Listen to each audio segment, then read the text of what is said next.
Hello everyone. I hope everybody is doing well. This is my Cymbidium that I had purchased last November, and I put it in this pot. Actually, when I purchased it, it's so pot bound, and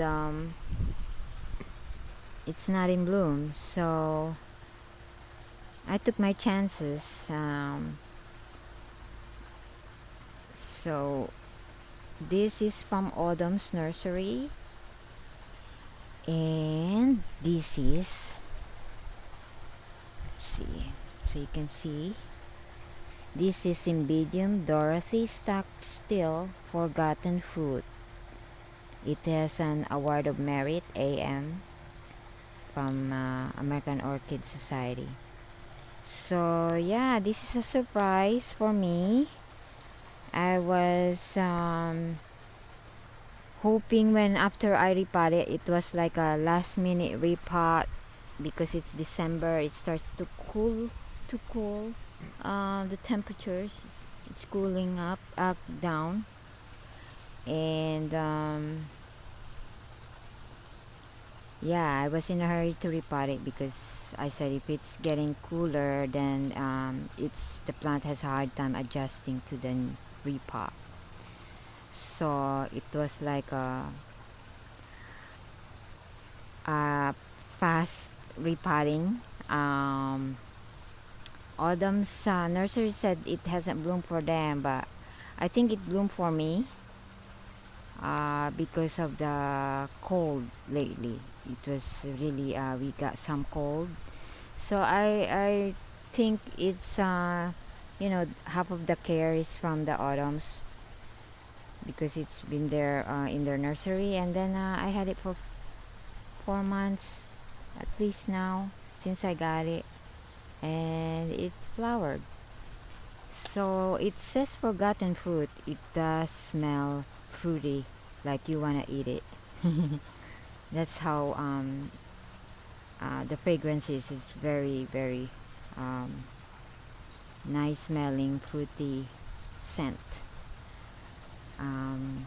If you ask me what kind of fruit, I cannot tell you, but it's a nice smell to it, and it's probably why it's called forgotten fruit. But it's very, very fragrant, fruity fragrance.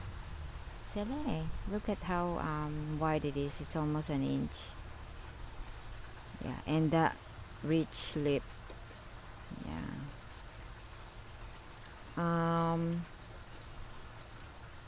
So I put it in a pine bark with peat moss probably, and some rocks, limestones, and other rocks in there. So far, I was just actually hoping that it's gonna put out new growth. I was surprised when I saw a bloom spike in forming. So yeah, that was a nice one. I brought my ruler to show you. This pot is actually a spare pot that I found in my garden. That's inches. See how tall that is. So what I did, actually half of it is either big rocks like lava rocks, because I want my pot heavy when it comes to Cymbidium, because it has a grassy, long flowing leaves that it can easily tip over when the wind blows it. So half of it is probably big lava rocks and packing peanuts, and then the bottom part, which I have an extra big barks, I put the big barks there.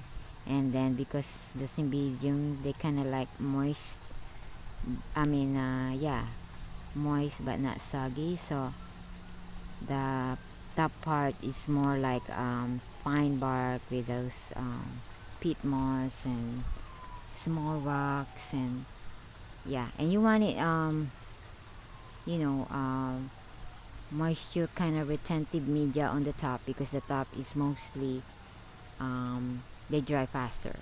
The one in the middle, I have the big barks, so it drains faster. And here is just packing peanuts and big lava rocks on the bottom. So that's how it just comes to me sometimes.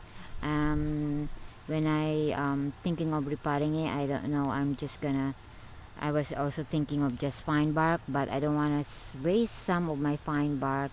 But instead, and the plant doesn't need that much soil or media, so it just comes to me sometimes when I started repotting.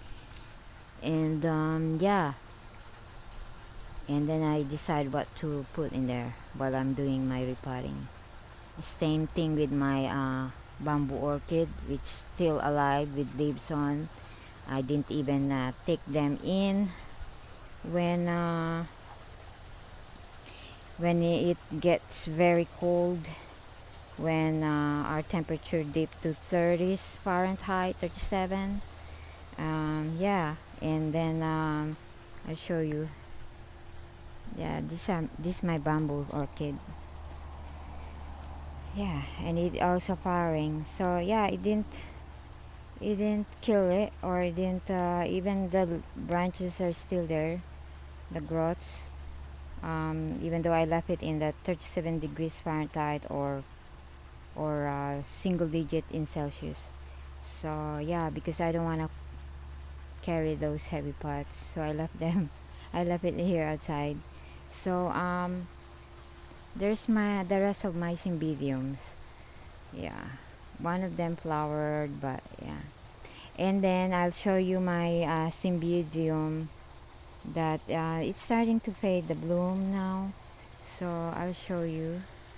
There's our newly potted cymbidium there. So look here.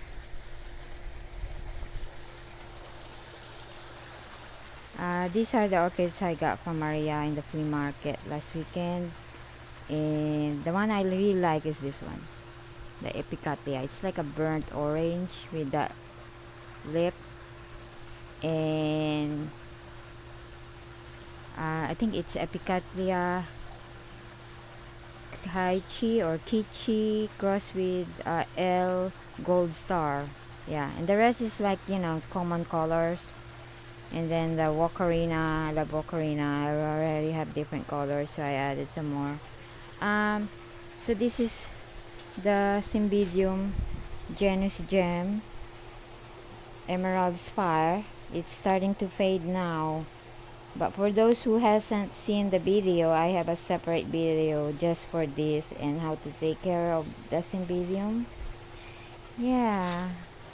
And the one on the back there, it's still kind of green because that's the last one to open.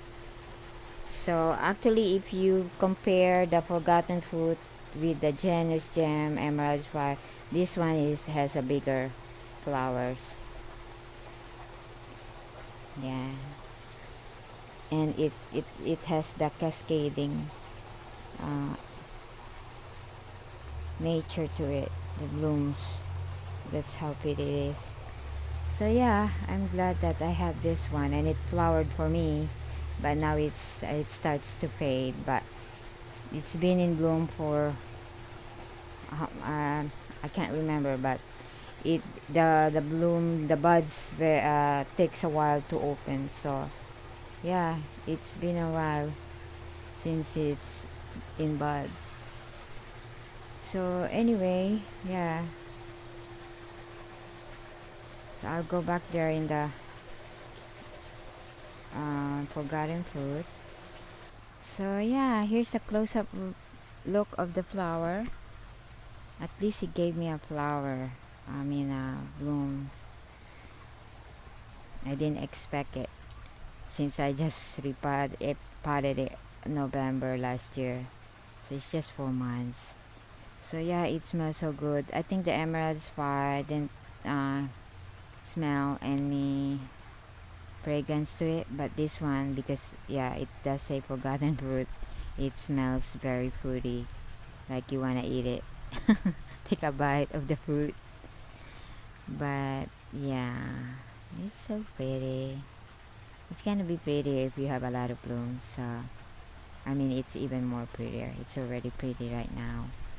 So the camera doesn't really catch that deep color, but it's more deeper in color in person. Yeah. So hope you like this video, and please don't forget to subscribe, and stay safe and be healthy. Thank you so much. Bye now.